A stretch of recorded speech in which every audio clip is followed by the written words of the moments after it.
नियमाला धरूनच त्या ठिकाणी केली पाहिजे। आता या व्यवहारामध्ये मी जी माहिती घेतली त्याच्यामध्ये चर्चा मोठ्या प्रमाणावर सुरू झाल्यावर आपल्या राज्याचे मुख्यमंत्री नागपूरला होते, त्यावेळेस मी त्यांच्याशी फोनवर संपर्क साधला आणि मी त्यांना सांगितलं जरी माझ्या घरातल्या जवळच्यांशी संबंधित असणारा हा विषय असला तरी तुम्ही राज्याचे प्रमुख आहात, तुम्हाला जे काही नियमाप्रमाणे करावं लागेल त्याची चौकशी करावी लागेल, काय तुमच्या मनामध्ये समिती नेमायची असेल, जे काही करायचं असेल, कारण आपण एवढ्या मोठ्या राज्याचं नेतृत्व करतात ते करा। मला माझा त्या गोष्टीला पाठिंबाच राहील, कारण शेवटी वस्तुस्थिती आरोप करणं सोपं असतं, परंतु त्या आरोपातली वस्तुस्थिती काय आहे हे जनतेला कळणं देखील तितकंच महत्वाचं असतं। याबद्दलची माहिती घेतल्यानंतर तुमच्या लक्षात येईल की ह्या व्यवहारामध्ये 1 रुपया पण दिला गेला नाही, तरी मोठे मोठे आकडे सांगितले, मोठ्या मोठ्या गोष्टी सांगितल्या गेल्या आणि विरोधकांनी पण आम्हाला वेगवेगळ्या पद्धतीनं टार्गेट करण्याचा प्रयत्न केला। साहजिकच विरोधक त्याचा बदनाम म्हणजे आम्हाला टार्गेट करण्याचा प्रयत्न करणार तो त्यांचा अधिकार आहे, त्या खोलात मला जायचं नाही। परंतु मला आज संध्याकाळी कळालं की यामध्ये ते जे काही डॉक्युमेंट झालेले होते ते सगळे कॅन्सल करण्यात आलेले आहेत, जो काही व्यवहार झालेला होता तो कॅन्सल करण्यात आलेला आहे। दुसरी गोष्ट, या राज्याचे ऍडिशनल चीफ सेक्रेटरी रेव्हेन्यू यांच्या अध्यक्षतेखाली काही विभागीय आयुक्त आणि काही वेगवेगळे मान्यवर यांची समिती आजच काहीतरी जाहीर करण्यात आलेली विभागीय आयुक्त पुणे, अप्पर मुख्य सचिव महसूल मुद्रांक नोंदणी, जमाबंदी आयुक्त आणि संचालक भूमी अभिलेख, नोंदणी महानिरीक्षक व मुद्रांक नियंत्रक पुणे, जिल्हाधिकारी पुणे आणि सहसचिव मुद्रांक महसूल व वन विभाग आणि त्यांना या संदर्भामध्ये या सगळ्याची चौकशी करून हे साधारण 1 महिन्याच्या आत हा अहवाल सादर करावा अशा पद्धतीने सूचना केलेल्या आहेत की मौजे मुंडवा तालुका पुणे शहर जिल्हा पुणे येथील सर्वे नंबर 88 मधील जमीन खरेदीच्या दस्तामध्ये झालेल्या अनियमिततेबाबत चौकशीसाठी चौकशी समिती नियुक्त केलेली आहे। तिने पण पारदर्शकपणे काम करावं, साहजिकच आहे, राज्यातल्या प्रमुखांनी सांगितल्यावर त्यांचं कामच आहे। आणि हे अधिकारी जर तुम्ही बघितले तर विकास खारगे यांचं गेले अनेक वर्षाचं काम एक स्वच्छ अधिकारी म्हणून त्यांची प्रशासनामध्ये प्रतिमा आहे आणि बाकीच्याही अधिकाऱ्यांची तशाच प्रकारची प्रतिमा आहे। मला आपल्याला या निमित्तानं एक गोष्ट सांगायची, मी राज्याचा उपमुख्यमंत्री असल्यामुळं माझ्या कुठल्याही अधिकाऱ्यांना सगळ्या संबंधित क्लास 1 क्लास 2 IAS IPS या सगळ्या अधिकाऱ्यांना मला सूचना करायची की इथून पुढे देखील कुठल्याही प्रकारचं प्रकरण जर तुमच्या पुढे आलं तर ते नियमाला धरून नसेल तर अजिबात कुठलाही प्रेशर खाली न येता सरळ त्याला काट मारायची। कुणी माझ्या जवळचा नातेवाईक असो नाहीतर कुणी माझ्या नावाचा वापर करून कुणी काही केलेलं असलं तर हे मला चालत नाही, चालणार पण नाही। पण एक गोष्ट झाली, हे 2 दिवस तुम्ही सगळ्या मीडियाने या सगळ्या गोष्टी चालवल्या, कारण ती माहिती तुम्हाला मिळालेली होती। शेवटी मीडियाचं कामच आहे काय आहे ते तुमच्या लक्षात येईल ते दाखवणं, पण त्याच्यामध्ये अजून पण इतर वेगवेगळे बाबी आमच्या वेगवेगळ्या भागातनं, मला वाटतं बारामतीतनं पण काही असं झालंय तसं झालंय। माझं म्हणणं की ज्यांच्याकडं याबद्दलचे चुकीच्या गोष्टी झालेल्या असतील त्या सर्व बाबींची चौकशी संबंधित अधिकाऱ्यांनी करावी। मागच्याही काळामध्ये जे कुठले व्यवहार झाले असतील त्याच्यामध्ये कुठेही आपण नियमाला बगल देऊन कुठल्याही गोष्टी केलेल्या नाहीत, तो माझा स्वभाव नाही। मी अतिशय स्पष्टपणे या गोष्टी तुमच्या माध्यमातून राज्यातल्या जनतेलाही सांगू इच्छितो आणि गेले 2 दिवस ह्याच्याबद्दल जे काही बातम्या आल्या आणि त्याच्यातून माझ्याबद्दल गैरसमज झालेला असेल तर त्यांनाही याबद्दल अतिशय स्पष्टपणे मी सांगू इच्छितो। आणि यामध्ये एकही पैशाचा व्यवहार झालेला नाही।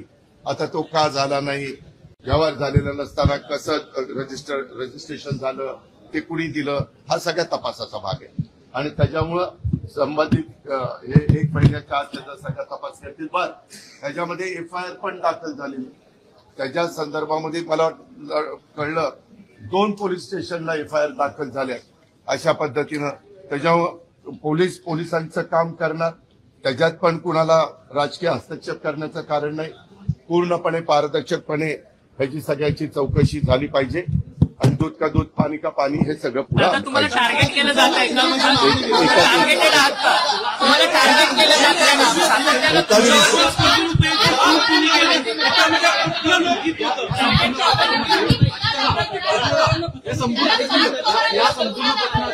त्यामध्ये चौकशी होईल ना.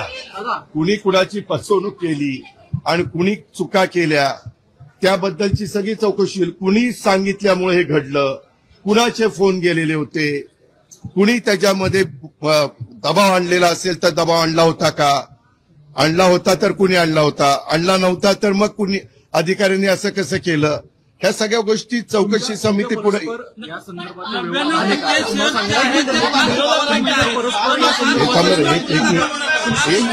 तुमच्या परस्पर या संदर्भातले व्यवहार पार्थ यांनी केले का असं तुम्हाला सांगायचंय का?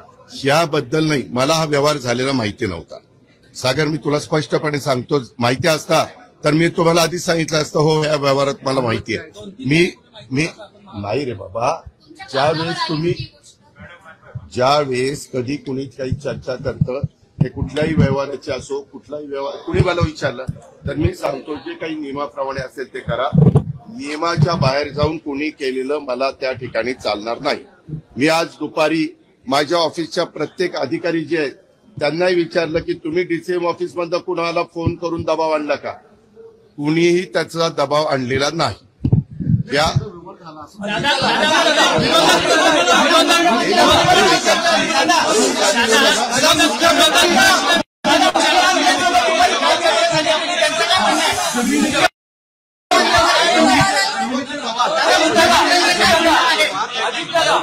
मी उत्तर द्यायला तयार आहे. जमिनीचे व्यवहार रद्द झाले असं तुमचं सांगणं म्हणजे नेमकं काय? नाही. ते जे काही रजिस्ट्रेशन होतं ते कॅन्सल करण्यात आलेलं आहे. त्याच्यामध्ये आता ते रजिस्टर ऑफिसला काय तिथं सादर केलं मला एवढीच माहिती मिळाली. हे सगळं रद्द करण्यात आलेलं आहे. आता त्याच्याबद्दलचं काय कागदपत्र दिली, कारण मी त्यांना तर इथं येऊन आतापर्यंत आम्ही सगळेजण तो आढावा घेत होतो, परंतु मला एवढी न्यूज कळालेली आहे की तिथं नोंदणी कार्यालयामध्ये जाऊन हे सगळं झालेले डॉक्युमेंट्स रद्द करण्याच्या संदर्भामध्ये ऍफिडेव्हिट काहीतरी ऐका ना.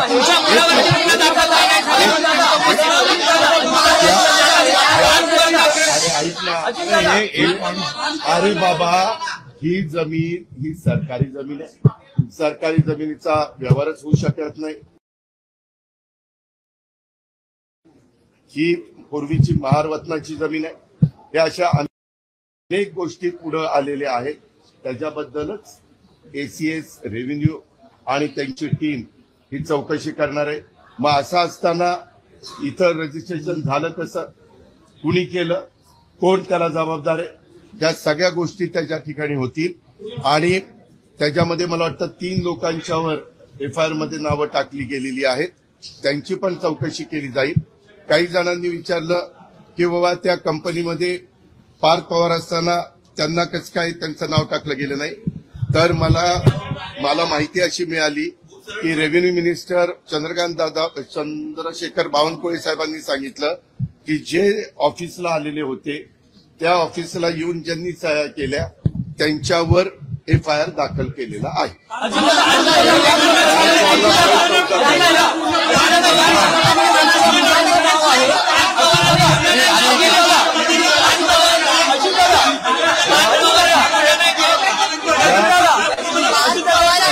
याबद्दलची कुठली माहिती ही इत्थंभूत सगळी की काय आहे कसं आहे, कारण काही जणांनी त्या जमिनीचा 2005-6 ला काही पैसे देऊन व्यवहार केलेला होता.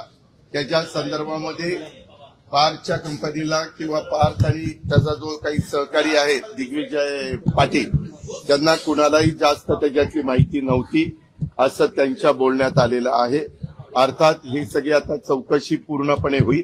1 महिन्यामध्ये हे सगळं पुढे येईल आणि ते पुढे आल्यानंतर त्याच्यातनं वस्तुस्थिती आपल्याला सगळ्यांना कळेल. नंबर 1 आणि नंबर 2 मी पुन्हा सांगतो, इथनं पुढे देखील आता एखादं प्रकरण निघालं की आणखीन काही ना काही कुणी ना कुणी नवीन प्रकरण काढतात. कुठलीही प्रकरणं असली तरी संबंधित अधिकाऱ्यांनी त्या प्रकरणाची रीतसर चौकशी करावी. ती माझ्या कुठल्याही नातेवाईकांशी संबंधित असली तर अजिबात अधिकारी वर्गाने घाबरण्याचं काही कारण नाही. आपल्याला पदापेक्षा कायदा श्रेष्ठ आहे. आपल्याला बाबासाहेब आंबेडकरांचं संविधान श्रेष्ठ आहे आणि त्याच्यावर त्याचाच आदर सगळ्या अधिकाऱ्यांनी आणि ऑफिसर लोकांनी केला पाहिजे, हे मी स्पष्टपणे ह्या निमित्तानं त्यांना